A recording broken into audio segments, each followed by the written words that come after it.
Hello दोस्तों, नमस्कार। स्वागत है आप सभी का एजुकेशन मंत्रा में। दोस्तों, इस वीडियो में हम बात करने वाले हैं लाखों छात्रों के वनवास के बारे में। दोस्तों, जो इंतजार है वो खत्म होगा। बेसिक शिक्षा मंत्री जी के स्टेटमेंट पर हम चर्चा करेंगे।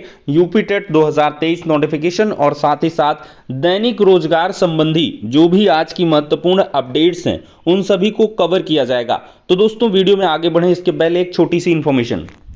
हम बात करेंगे यूपी टेट 2023 की बेस्ट बुक के बारे में जो चक्षु पब्लिकेशन की है।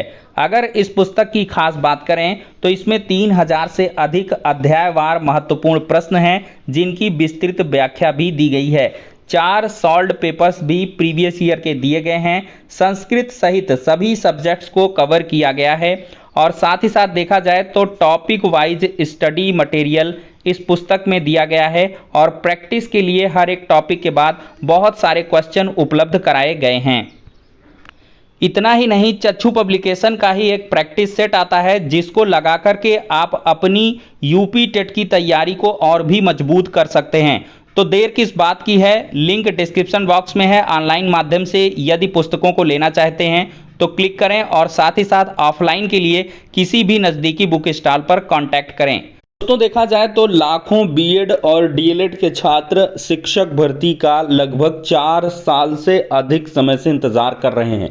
दिसंबर 2018 में जो 69,000 शिक्षक भर्ती का नोटिफिकेशन है वो जारी हुआ था, लेकिन इतने लंबे अरसे के बाद से कोई शिक्षक भर्ती देखने के लिए नहीं मिली। साथ ही साथ यूपी टेट को भी लेकर स्थितियां काफ़ी ज़्यादा उतार चढ़ाव भरी रहीं। यूपी टेट को निरस्त तक करना पड़ा और फिर इसके बाद अफरा तफरी में एक यूपी टेट हो पाया। और फिर देखा जाए दोस्तों तो उसके बाद से कोविड जैसी परिस्थितियां भी आई थी, तमाम उठापटक रही। नए शिक्षा सेवा चयन आयोग के एक घेरे में जो भर्तियां हैं वो लगातार फंसी रहीं, घिरी रहीं। अभी कल के ही समाचार पत्र में बताया गया कि नए शिक्षा चयन आयोग एक पाइपलाइन की तरीके हो गया है और इसमें लगातार जो भर्तियां हैं वो फंसती चली जा रही हैं। चाहे वो टीजीटी हो, पीजीटी हो, चाहे वो असिस्टेंट प्रोफेसर भर्ती हो, चाहे यूपी टेट हो और चाहे नई प्राथमिक शिक्षक भर्ती हो। लेकिन दोस्तों, इसी बीच कल की डेट में देखा जाए तो मुलाकात हुई है बेसिक शिक्षा मंत्री जी से और मुलाकात के क्रम में बेसिक शिक्षा मंत्री जी ने स्पष्ट किया है कि जो नई प्राथमिक शिक्षक भर्ती है वो लगभग 51,000 पदों पर आएगी। और उन्होंने ये देखिए पदों कर तो उन्होंने स्थिति नहीं कही, लेकिन ये ज़रूर मंजूर किया है कि 51,000 हमारे पास खाली पद हैं जो लगातार वो सदन में आंकड़े देते हुए नजर आते हैं। और उन्होंने यही बताया कि जो नई भर्ती का नोटिफिकेशन है वो यूपी टेट के आयोजन और साथ ही साथ जो अंडर गोइंग रिक्रूटमेंट है उसकी पेंडेंसी को निपटाने के बाद तुरंत ही जारी किया जाएगा। अब पेंडेंसी इन सेंस है 69,000 शिक्षक भर्ती। पेंडेंसी का कहने मतलब है कि 68,500 शिक्षक भर्ती के बचे हुए पद। तो इन सारी पेंडेंसी को निपटाया जाएगा और इसके बाद ही जो नोटिफिकेशन है वो शिक्षक भर्ती का जारी होगा। और उन्होंने ये आश्वस्त किया है कि शिक्षक भर्ती हम अवश्य देंगे। तो कुल मिला के एक चीज़ तो स्पष्ट है कि शिक्षक भर्ती आएगी, लेकिन उसकी मियाद, समय, ये एक कह लें भविष्य के गर्त में छिपा हुआ है और इसी के इंतज़ार में आपको लगातार तैयारी करते रहने हैं। और देखा जाए तो चुनाव है और कितना भी समय लग जाएगा तो बहुत होगा, लास्ट तक आपको इस साल के भर्ती देखने के लिए मिल जाएगी। दोस्तों, देखा जाए तो इसके पीछे की वजह यह भी है जो मैंने आपको कई बार बताया वीडियो के माध्यम से कि जो नया शिक्षा सेवा चयन आयोग है वो अप्रैल लास्ट तक कार्य करना शुरू कर देगा। उसके गठन की प्रक्रिया चल रही है। बहुत सारे बिंदुओं, मुद्दों पर लगातार जो मीटिंग्स हैं वो भी चल रही हैं और अप्रैल लास्ट तक ये आपका सुचारू रूप से काम करना शुरू कर देगा। तो मई में जो यूपी टेट का नोटिफिकेशन है मई जून तक वो जारी किया जा सकता है। देखिए, सबसे पहला जो मुद्दा है वो शिक्षा सेवा चयन आयोग से यूपी टेट का ही है। यूपी टेट का आएगा क्योंकि सीटेट में सरकार ने देखा है कि कितने ज़्यादा जो फॉर्म हैं वो पड़े थे। तो सेम स्थिति उत्तर प्रदेश के अंदर यूपी टेट को भी लेकर होगी, क्योंकि अब जो आजीवन है प्रमाण पत्र वो तो है ही मान्य, और साथ ही साथ डीएलएड या बीएड के किसी भी प्रशिक्षण के सेमेस्टर में हो तो आप अप्लाई कर सकते हो। तो इस वजह से भी अच्छा खासा इसमें रेवेन्यू जनरेट होगा। और साथ ही साथ बहुत दिनों से यूपी टेट भी नहीं आयोजित हुआ है, और यूपी टेट 22 आयोजित होना चाहिए था, लेकिन वो एक तरीके से 21 का ही है, 22 में आयोजित हुआ। तो आप लोग लगातार दोस्तों तैयारी करते रहें, और नई शिक्षक भर्ती लगभग आनी तय मानी जा रही है। लेकिन आप लोगों को संगठित और संघर्ष दोनों को करना होगा। संगठित रहते हुए संघर्ष करें तो अवश्य ही भर्ती आएगी और जल्द आएगी। अब दोस्तों हम आज की समाचार पत्र की छाई खबरों पर नजर डालते हैं। जिस पेंडेंसी की दोस्तों हम बात कर रहे थे वो 69,000 शिक्षक भर्ती में एक एनओसी विवाद भी है, और इसकी एक लंबी लड़ाई चली और 2.5 साल बाद तैनाती मिलने जा रही है। हाईकोर्ट के आदेश पर शिक्षकों का पदस्थापन 14 मार्च को किया जाएगा। और कह लें कि एनओसी विवाद को हम नहीं समझेंगे। 68,500 शिक्षक भर्ती में चयनित थे। शर्त यह थी कि भविष्य में उनका जिले में तबादला नहीं हो पाएगा। 68,500 के बहुत सारे ऐसे थे स्टूडेंट जो हाई मेरिटोरियस थे, 69,000 में सिलेक्ट हुए। फिर विभाग ने कहा कि भाई हम इनको नहीं देंगे चूंकि सेम कैडर पर हैं, सेम पोस्ट पे हैं। फिर ये हाईकोर्ट गए, हाईकोर्ट ने कहा कि आप इस तरह बाध्य किसी को नहीं कर सकते, और फाइनली अब इन शिक्षकों को नियुक्तियां मिल जाएंगी। दोस्तों दूसरी अपडेट है ये प्राथमिक शिक्षकों की वरिष्ठता सूची।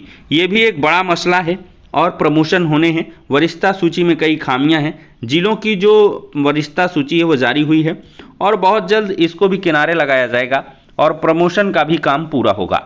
अब दोस्तों देखा जाए तो समाज कल्याण विभाग ने निरस्त किया है। सोशल मीडिया पर छात्र समस्या लिख रहे हैं। एकेटीयू का मामला है, 10,000 छात्रों के छात्रवृत्ति फॉर्म कॉलेजों की लापरवाही से निरस्त हुए हैं। विश्वविद्यालय का पक्ष सुन लेते हैं कि मेरे पास कुछ छात्रों की शिकायतें आई थी जिसे रजिस्ट्रार को भेज दिया गया है। रजिस्ट्रार उसका निस्तारण करेंगे। उम्मीद है कि जल्द समस्या दूर होगी। दोस्तों देखा जाए तो पीएचडी संबंधी सभी काम होंगे ऑनलाइन। लखनऊ विश्वविद्यालय ने शोधकर्ताओं के लिए नई व्यवस्था की घोषणा की है। साथ ही साथ देखा जाए तो एक महत्वपूर्ण ऑर्डर है। छत्तीसगढ़ लोक सेवा आयोग की शर्त को निरस्त किया गया है। भर्ती में 100% आरक्षण असंवैधानिक है, हाईकोर्ट का कहना है। छत्तीसगढ़ उच्च न्यायालय ने शासकीय नर्सिंग महाविद्यालयों में सहायक प्राध्यापकों और प्रदर्शक के पद पर 100% महिला आरक्षण को असंवैधानिक मानते हुए इस संबंध में जारी विज्ञापन की संबंधित शर्त को निरस्त कर दिया है। परिषदीय स्कूलों से गायब मिले हैं 16,706 शिक्षक। टास्क फोर्स की 3 महीने की जांच रिपोर्ट में खुला है मामला, और अब अनुपस्थित पाए गए शिक्षकों का तय होगा उत्तरदायित्व। और सबसे ज्यादा अनुपस्थित देखा जाए तो शिक्षक हरदोई में मिले हैं। दोस्तों देखा जाए तो 10 नए राजकीय संस्कृत विद्यालय खोलने की तैयारी है। उप शिक्षा निदेशक संस्कृत ने शासन को प्रस्ताव भेज दिया है। स्थापना में 50 करोड़ रुपए से अधिक व्यय का अनुमान बताया जा रहा है। तो राजकीय संस्कृत विद्यालय खुलेंगे और संस्कृत शिक्षकों की भर्तियां भी होंगी। चूंकि मुख्यमंत्री जो हैं योगी आदित्यनाथ जी वैदिक कालीन तमाम सारी चीजों को ला रहे हैं, और संस्कृत को ये चाह रहे हैं कि बढ़ावा दिया जाए, और संस्कृत हमारी संस्कृति से जुड़ी हुई है। इस वजह से भी आप अगर संस्कृत से संबंधित कोई डिग्री वगैरह रख रहे हैं तो अवश्य ही आपको मौका आगे आने वाले समय में जरूर मिलेगा। बात कर लेते हैं यूपी बोर्ड की। 1 अप्रैल तक मूल्यांकन पूरा हो जाएगा। परीक्षकों की सूची तैयार कर ली गई है। उत्तर पुस्तिकाएं के मूल्यांकन की तैयारी यूपी बोर्ड की सचिव ने वर्चुअल समीक्षा करके की है, और मूल्यांकन कार्य 18 मार्च से शुरू हो रहा है, और अगले साल तय हो गया है कि फरवरी में यूपी बोर्ड परीक्षाएं फिर से होंगी। बात कर लेते हैं निकाय चुनाव की। निकाय चुनाव अप्रैल मई के मध्य कराने की तैयारी है। आयोग ने वोटर लिस्ट के पुनरीक्षण की कार्रवाई शुरू कर दी है। निकाय चुनाव में भी भाजपा से गठबंधन चाहते हैं सहयोगी दल। थोड़ा बचकर रहें, केंद्र के दिशा निर्देश जारी हो चुके हैं। H3N2 की निगरानी करें, हांगकांग फ्लू से सतर्क रहें राज्य। तो केंद्र सरकार ने शनिवार को राज्यों से कहा है कि वो इन्फ्लुएंजा ए के उपस्वरूप यानी कि H3N2 हांगकांग फ्लू और कोरोना के बढ़ते मामलों की कड़ी निगरानी करें और सतर्क रहें। देश में हांगकांग फ्लू के मामलों में वृद्धि के बीच कुछ राज्यों में कोरोना संक्रमण दर में क्रमिक बढ़ोतरी को लेकर चिंता जताते हुए केंद्र ने यह बात कही है। यूपी में जारी होगा अलर्ट। तो H3N2 इन्फ्लुएंजा के बढ़ते प्रकोप को लेकर प्रदेश में भी स्वास्थ्य विभाग सक्रिय हो गया है। हरियाणा और कर्नाटक में इन्फ्लुएंजा के चलते 2 लोगों की मौत से केंद्र ने यूपी सहित सभी राज्यों को दिशा निर्देश जारी किए हैं। इसी आधार पर सभी जिलों को गाइडलाइन जारी करने की तैयारी है। आज की डेट में देखा जाए दोस्तों तो महंगाई बेरोजगारी को लेकर कल राजभवन घेरेगी कांग्रेस। प्रदेश कांग्रेस महंगाई और बेरोजगारी के विरोध में 13 मार्च को राजभवन का घेराव करेगी। तो दोस्तों इन शॉर्ट ये हो गई सारी अपडेट्स। वीडियो पसंद आया तो लाइक एंड शेयर करें। नेक्स्ट वीडियो में मिलते हैं।